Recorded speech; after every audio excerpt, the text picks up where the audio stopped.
I'm going to show you how to make a nature journal. You're going to need a couple pieces of paper, some pens, some brushes, if you have some, or a Q-tip, some natural materials like leaves or rocks, and these I found out in my yard.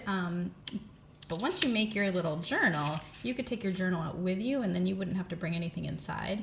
You can just sketch what you're looking at right in the ground, wherever you found it.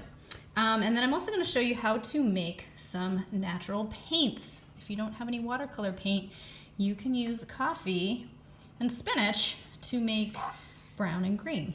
So, here we go.